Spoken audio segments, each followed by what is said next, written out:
मैं PM Meena, associate professor in history, government PG college Lalchot. आज हम BA पार्ट थर्ड आधुनिक विश्व के इतिहास की चर्चा करेंगे और उसमें आज का हमारा टॉपिक है यूरोप में पुनर्जागरण। पुनर्जागरण का शाब्दिक अर्थ है पुनर्जन्म।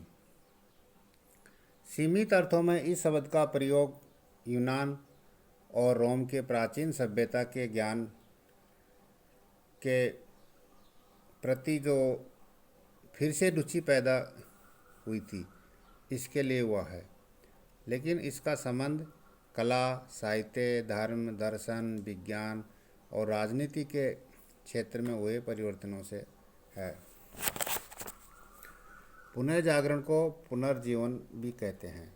इसके अतिरिक्त इसे पुनर्जन्म, पुनरावृत्ति, बौद्धिक चेतना, सांस्कृतिक पुनरुत्थान आदि से अभिहित किया गया है। रिनेसा का शाब्दिक अर्थ है फिर से जागना। 16वीं सदी में इतालवी लेखक बेसारी ने रिनासीता शब्द का प्रयोग इटली में भवन निर्माण एवं मूर्ति कला के संदर्भ में किया है। 18वीं शताब्दी के मध्य में फ्रांसीसी विद्वान दिदेरो ने अपने एनसाइक्लोपीडिया में रेनेसा शब्द का प्रयोग उस नवीन साहित्य और कला के विकास के लिए किया है जो उस युग में दिखाई दिया।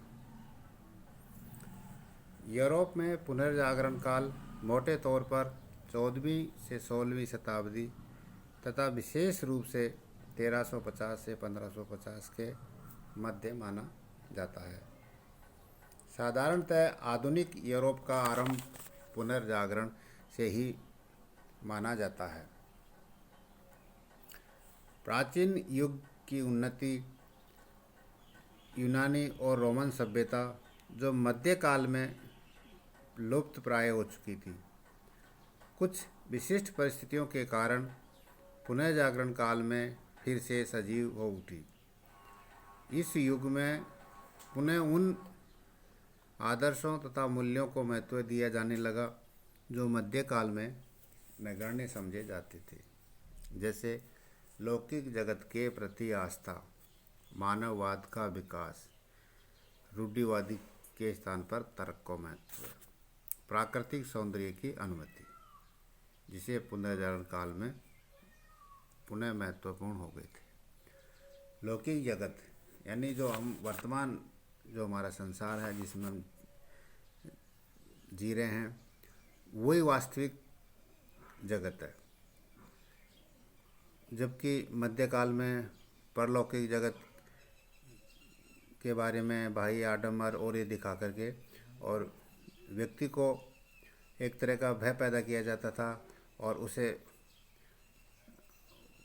धर्म के प्रति जो इस प्रकार के आडंबर थे उनमें फंसा के रखा जाता। लेकिन अब वापस लोगों का ध्यान लौकिक जगत के प्रति ज़्यादा होने लगा। ऐसे ही मानववाद का विकास। मध्यकाल में मानववाद पर ध्यान नहीं दिया गया, जबकि मनुष्य के जन्म के साथ ही कुछ ऐसे अधिकार होते हैं जो उसको मिलते हैं और वो उनका पालन भी होना चाहिए। लेकिन मध्यकाल में उन सबको दबाया गया था।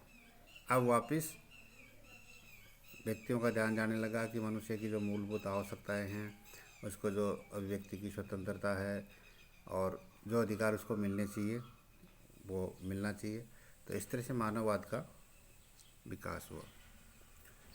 अब जो पहले से चली आ रही परंपरा रूढ़ियों थी उनके प्रति भी लोगों का ध्यान भंग होने लगा और उसके स्थान पर तर्क को, यानी जो कसौटी पर कसा जा रहा है और उस पर जो आपको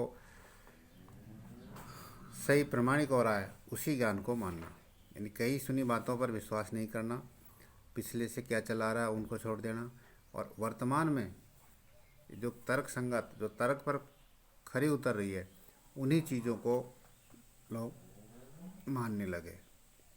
और चौथा था प्राकृतिक सौंदर्य की अनुभूति, यानी जो संसार में जो भी हमें सुंदर लगता है उनको आनंद लेने के की छूट दी गई। जबकि इससे पहले धर्म के द्वारा इन पर एक तरह से जो धर्म अधिकारी थे उन्होंने इस प्रकार रोक लगा रखी थी कि आप भवन भी इस रूप से नहीं बना सकते हो, उसकी सजावट भी इस रूप से पेंटिंग नहीं करवा सकते हो, इन कई चीज़ों पर रोक थी। लेकिन अब लोगों ने प्राकृतिक सौंदर्य के प्रति भी ध्यान आकर्षित हुआ। तो इस प्रकार हम कह सकते हैं कि पुनर्जागरण काल में ये जो मध्य युग में ये विषय गौण हो गए थे, पुनः इनको प्रमुखता दिए जाने लगे। पुनर्जागरण शब्दावली से उन सभी बौद्धिक परिवर्तनों का बोध होता है जो मध्य युग के अंत में दृष्टिगोचर हो गए थे। दूसरे शब्दों में इस मध्यकाल की समाप्ति तथा आधुनिक काल का आरंभ तक बौद्धिक परिवर्तनों का समावेश है।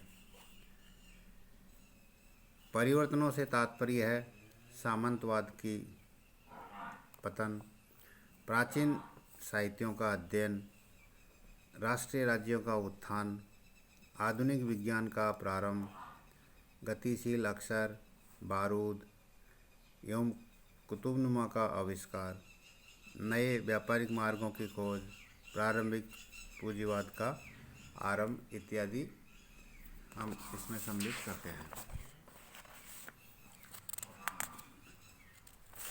जैसा कि हम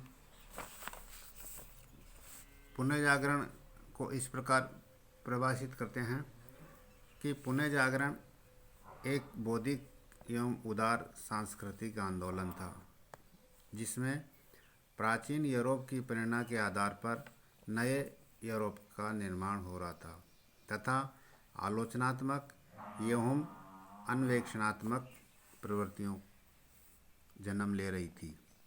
परिणाम स्वरूप मनुष्य मध्यकालीन बंधनों से मुक्त होकर स्वतंत्र चिंतन की ओर अग्रसर हुआ तथा मानवीय जीवन के विभिन्न पहलुओं का उन्नयन अध्ययन प्रारंभ हुआ, जो इस युग की कला, साहित्य, दर्शन एवं विज्ञान आदि के क्षेत्र में परिलक्षित होता है। तो ये अब मोटे तौर पर पुनर्जागरण का जो अर्थ एवं स्वरूप है उसकी हमने चर्चा की। अब हम ऐसे क्या कारण रहे हैं जिसकी वजह से यूरोप में पुनर्जागरण हुआ, तो हम पुनर्जागरण के कारणों की चर्चा करेंगे। और उसके अंदर जो पहला जो कारण है वो है धर्म युद्ध। धर्म युद्ध से हमारा तात्पर्य है 1095 से 1291 ईस्वी तक यूरोप में लड़े गए युद्धों जो ईसाई धर्म के पवित्र तीर्थ स्थल जेरूसलम को लेकर मुसलमानों के बीच हुए थे को धर्म युद्ध क्रूसेड की संज्ञा दी गई है। इन धर्म युद्धों के कारण यूरोप वासियों को पूर्व के लोगों का जो ज्ञान के प्रकाश से आलोकित थे के साथ संपर्क हुआ। धर्म युद्धों ने यात्राओं तथा भौगोलिक अध्ययन को प्रोत्साहन दिया। यूरोप के लोगों ने लंबी धर्म यात्राएं की। धर्म युद्धों में भाग लेने वाले व्यक्ति नए लोगों से मिले और उनके नए विचार ग्रहण किए। वापिस पुनः धर्म युद्धों के पास लौटे तो उनका बौद्धिक क्षितिज अधिक विकसित हो गया। एक दूसरी सभ्यता के संपर्क से नवीन अनुभवों प्राप्त करके लौटने वाले लोगों के मस्तिष्क पर जो चर्च का अत्यधिक प्रभाव था वह निर्बल पड़ने लगा। धर्म युद्ध यूरोप के अलगाव की समाप्ति में सहायक सिद्ध हुआ। अरस्तु के वैज्ञानिक ग्रंथ, अरबी अंक, बीजगणित, दिग्दर्शक और कागज पश्चिमी यूरोप में धर्म युद्धों के माध्यम से ही पहुँचे थे। इस प्रकार इन धर्म युद्धों ने नवीन विचारों का प्रसार करके तथा पुराने विचारों, विश्वासों एवं संस्थाओं को क्षति पहुंचाकर महत्वपूर्ण कार्य किया और इसी के फलस्वरूप यूरोप में पुनर्जागरण संभव हुआ।